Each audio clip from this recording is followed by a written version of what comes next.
kuba 38% bigizwe n'abagore mu nzego z'ibanze, mu gihe mu nteko nshinga amategeko hagaragara 64% nibyo abahirimbanira uburenganzira bw'abagore babona nk'ibigisaba inzira ndende ngo ihame ry'uburinganire mu nzego z'ibanze ryubahirizwe. Ibi babishingiranwa kuba mu bushakashatsi buheruka gukorwa n'impuzamuryango Pro-Femmes twese hamwe bwaragaragaje ko nk'umubare w'abagore bayobora mu turere ukiri hasi, aho ngusanga henshi bungirije urwo rwego gusa. Ibi kandi ngasanga bigaragara no mu zindi nzego z'ibanze kugera ku rwego rw'umudugudu. Bucyayungure Ernest wo mu mpuzamiryango Pro-Femmes twese hamwe arasa n'uwerekana impamvu zituma bamwe mu bagore batagirirwa icyizere ngo bashyirwe mu nzego na bamwe mu baturage. Byagiye bigaragara mu bushakashatsi twakoze ko iyo umugore yiyamamaje akenshi bavuga bati umuntu se tutazajyana mu kabari ngo dusangire, uwo muntu turamutorera iki? Ariko ku rundi ruhande ugasanga uko umuyobozi ajya mu kabari n'abayobora ni naho havuka cya kibazo cya ruswa.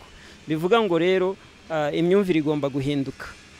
Impuzamuryango Pro-Femmes kandi ngibona hakwiye kongerwa ingufu mu ihame ry'uburinganire mu buyobozi, nubwo hamwe ijanisha rya 30% by'abagore mu buyobozi ryagezweho ngo haraho imibare ikiri hasi cyane mu nzego z'ibanze. Icyakora nta muti urenze usanzwe Pro-Femmes igaragaza kuri iki kibazo uretse guhindura imyumvire ya bamwe mu baturage ngo bumva ko umugore adashoboye no kongera ubushobozi bw'umutegarugori yemwe no kwigirira icyizere. Imiryango igize Pro-Femmes na Pro-Femmes ubwayo ndetse n'abaterankunga bacu, icyo turi gukora ni ukubakira ubushobozi abagore, kubatinyura, kubabwira yuko umugore ashoboye, ndetse no kubafasha cyane nko mu bihe byo kwiyamamaza, tukabashyigikira, tukabatinyura, tukabahugura ku buryo nabo bagira uruhare mu kwiyamamaza.